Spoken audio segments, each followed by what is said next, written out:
Welcome back, everybody, to Discussion America. I hope everybody had a wonderful Christmas and New Year's holiday. Well, 2 weeks have gone since the last time we sat down and we spoke. Now it's time to get back to work, time to discuss what's going on in this country. Well, I hope you enjoy the show. We're going to be talking about, of course, the closure of the government, or the partial closure of the government, and what it means and what's really going on here. At first, I want to discuss a few things about what's really going on here. What's really going on here is it's not even a power struggle. It's just an out and out disgust and dislike for the President of the United States. It doesn't even have anything to do anymore about politics. These people just don't like the guy, and they don't want to give him his way. Because it has nothing to do with it's too much money. $5.5 billion or $5.6 billion. Oh, we can't give him that for the wall because that's just too much money. So we're not even going to give him a dollar, according to Nancy Pelosi. That's garbage. Because the amount of money that's costing us every year for illegal immigrants is ridiculous. What we're shelling out in our tax dollars for illegal immigration is absurd. So the money that we would save if we had a border wall would be to our benefit. It'd be to all Americans' benefit. So as far as I'm concerned, it's a personal thing. It's a personal vendetta against our president. And if you guys don't see this, this is not a partisan thing. This is not, it's all the Democrats are against the Republicans and all the Republicans are against the Democrats. It's not about that. God help us. It's not about that.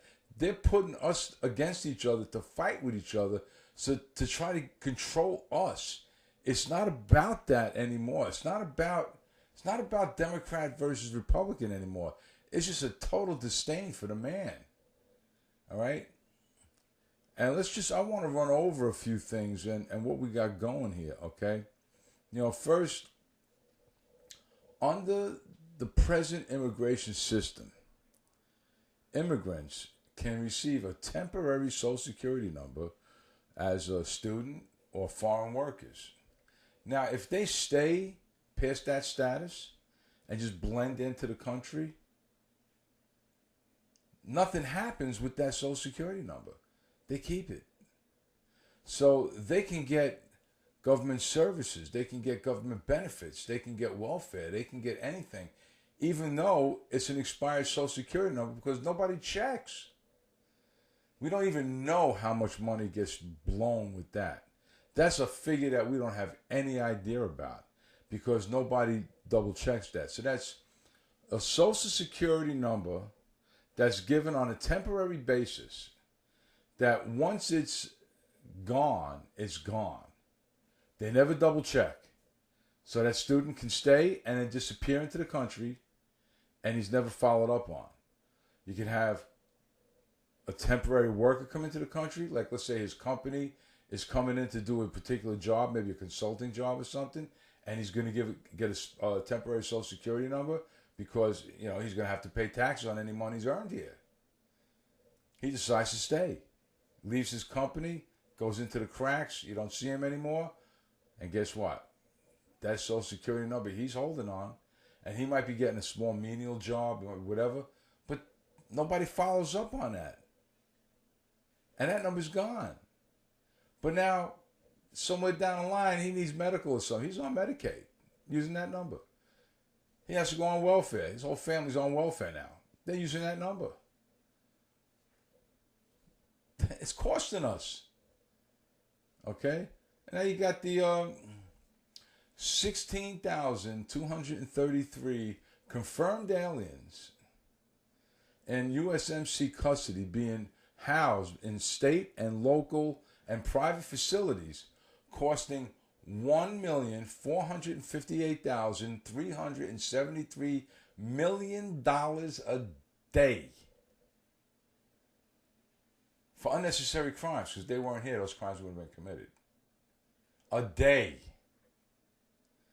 Then you have 7.5% of all births in America annually are born to illegal aliens, illegal immigrants, costing about $4 billion a year.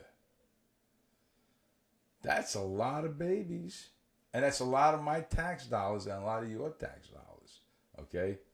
And due to patient Bill of Rights laws nationwide, where no patient can be turned away, the taxpayers are on the hook for about $18.5 billion a year in medical costs.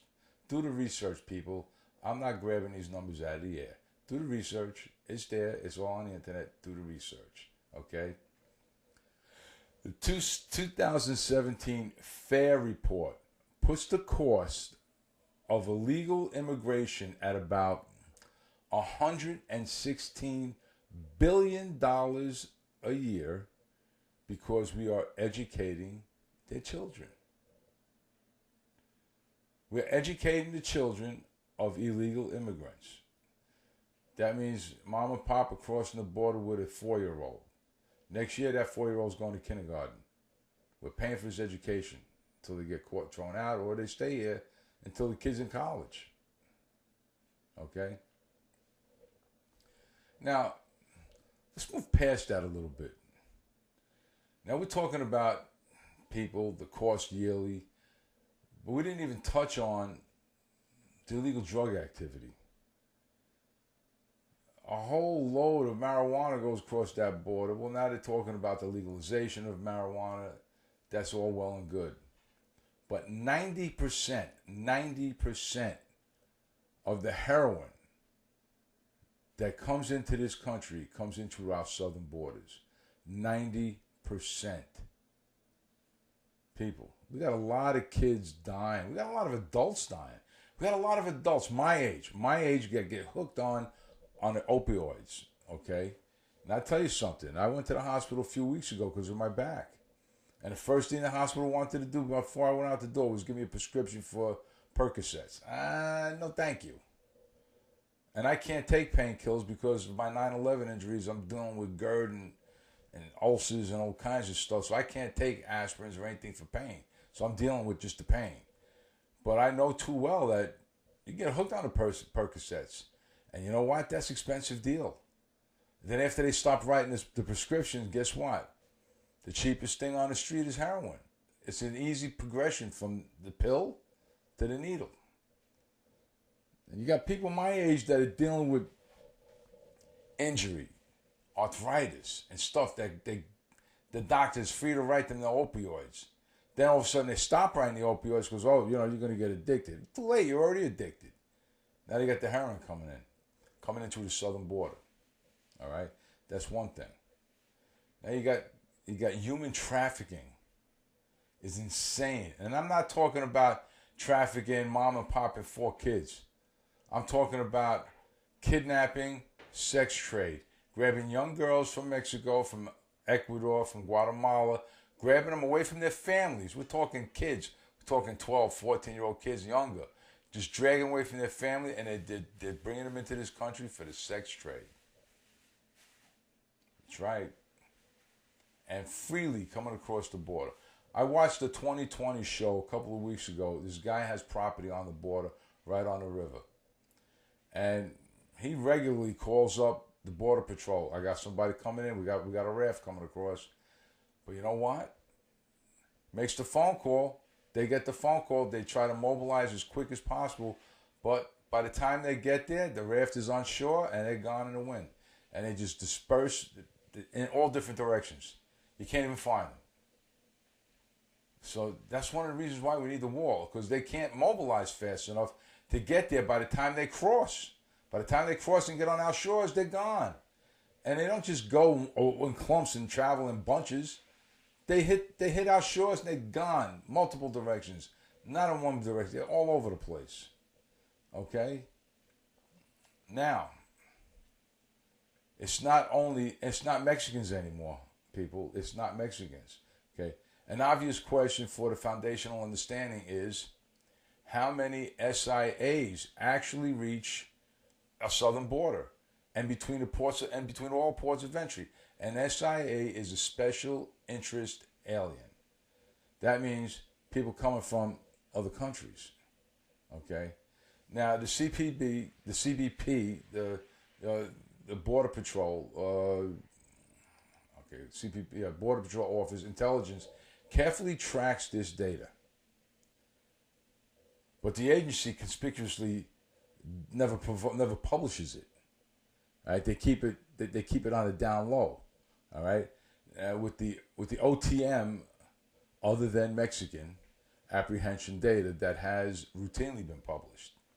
So now, I don't know if you remember, a little bit ago, Pence made a statement that the seven terrorists were apprehended daily, and all of a sudden everybody jumped all over him. Oh, that's a false statement, because they couldn't verify it. They couldn't verify it because the SIA report doesn't get bunched up with the OTM report, other than Mexican report, because they keep that stuff on the down low. All right. Now, bits and pieces of the puzzle have surfaced the way occasionally information leaks or the government reports or the Freedom of Information Act gets used, and they try to get information that way. Different lists have been published. But the bottom line is, from 9/11, there's one set of SIA apprehension data reflecting September 2001 to 2007 that nearly 6,000 SIAs from 42 countries have been apprehended at the border. 6,000 special interest aliens have been apprehended at our southern border. They know our southern border is weak. Now, if they apprehended 6,000, multiply that by 5 minimum. And that's how many made it across. Now, a lot of people saying, well, you build a wall, they'll go over it, they'll go under it. You don't just build a wall. You got to build a wall, and you build what they call a smart wall. You know, if we can tell that there's an earthquake, 1,000 miles away, you don't think that we can put sensors in the wall to know that they're digging anywhere near the wall? We get a seismograph to know that we got an earthquake. You don't think we got, Jose digging with a shovel or a backhoe 100 feet, 200 feet before the wall, or even a mile before the wall, digging a tunnel? Or now he's 50 feet below the surface digging a tunnel. You don't think that they can tell that? Maybe that's why he needs $5.5 billion to get smart equipment, not just the wall. So that guy that called the Border Patrol, that he's got a raft coming across. Hey, if there was a wall there, they would have been stopped at the wall, turned away. But now if you have a wall and a fence, maybe now you got two barriers to try to get through. Yeah, you have to stop this. Trump is right. It's not fake news. It's not fake numbers. You just don't know everything that they know. They know a lot more than what they're letting on. They know a lot more numbers that they're going to give us. Maybe if we knew all the numbers they knew, we'd be scared to death.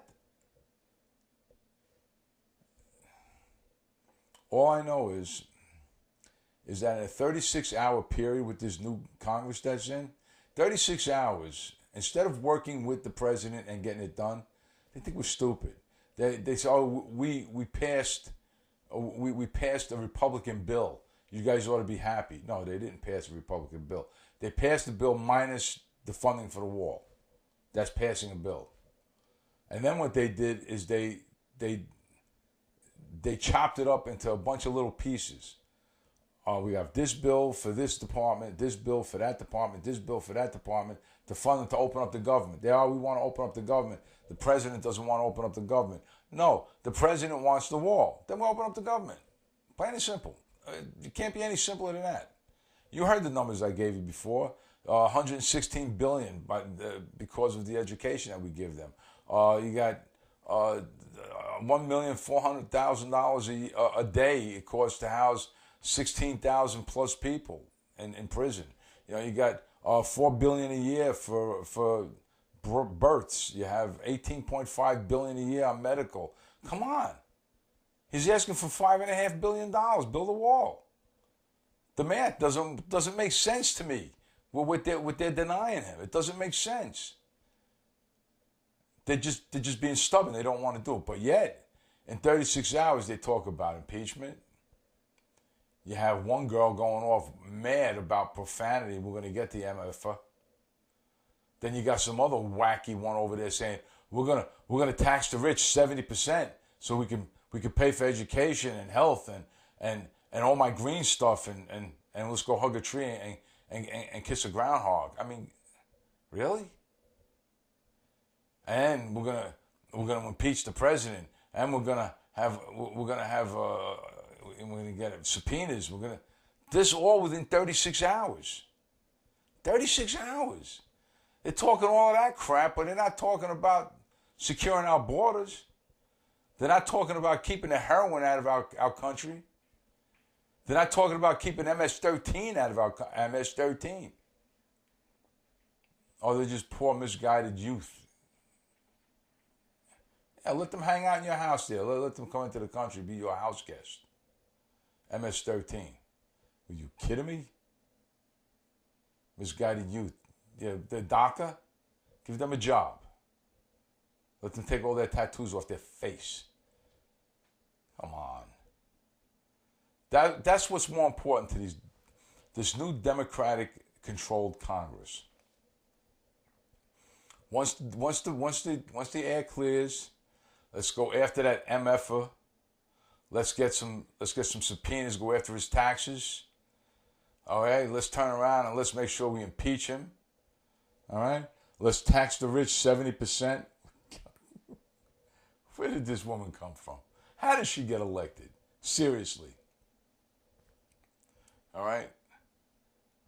Everything but secured borders, healthcare, infrastructure, everything but the important stuff.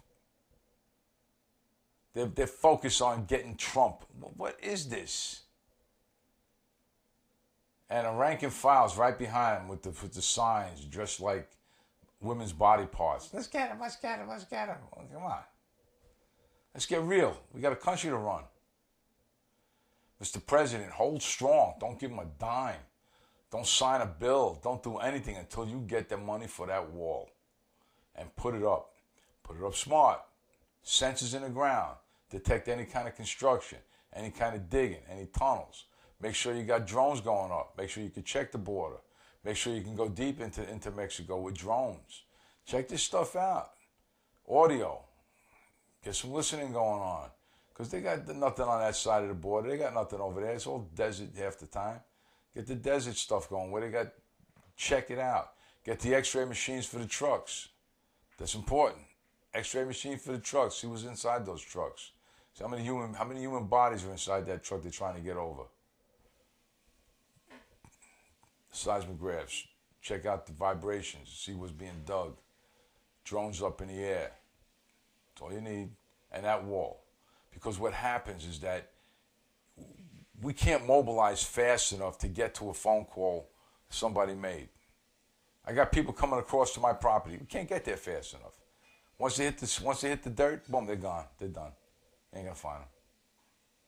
That'll not only save lives of the people trying to get here, because half of them die when they're trying to cross over in trucks that have no air. It's a sad situation. But they're coming from all countries. I put maps up. You'll see. They're not just coming from Mexico or Ecuador or Guatemala. They're coming from the Middle East. They're coming from Europe. They're coming from every place. They come through that. You'll see the routes when I put these maps up. They're coming from everywhere. They hit Central America and they come up through. They're coming from everywhere and they're coming like a sieve right through that border. It's got to stop. It's got to stop. Congress, wake up. Stop your vendetta against Trump and get to work. I think that's about all I have to say. I think I said enough. Is it going to do any good? I don't know. Depends on you guys. You guys have to start calling your congressmen. You got to start calling your senators. They work for us. They have to do what we tell them, otherwise they're out. Don't you guys get it? They work for us. Period. We put them there to represent us. Are they representing us the way we want? I know almost everybody I speak to wants a damn wall or some kind of barrier to keep the illegal drugs out, to keep the human trafficking out, and to keep the illegal aliens out. Illegal aliens, people, not the people that want to be here the right way. This is a nation of immigrants. We want the people that want to be here the right way. We want the people that want to contribute to this nation, not the people that want to suck it dry. People that want to contribute to this nation are the people that we want to come here. Okay? Well, it's another one in the books. Thank you for listening. Thank you for coming back. I'm glad to be back. I hope 2019 is going to be better than 2018. It's going to be a hell of a year once we start campaigning. There's going to be a lot of crap going on, and I'm going to be here to try to settle it out. Listen, guys, have a wonderful 2019. May God bless you all. Happy 2019. Happy New Year, people. See you next week. I'm out. Have a good one.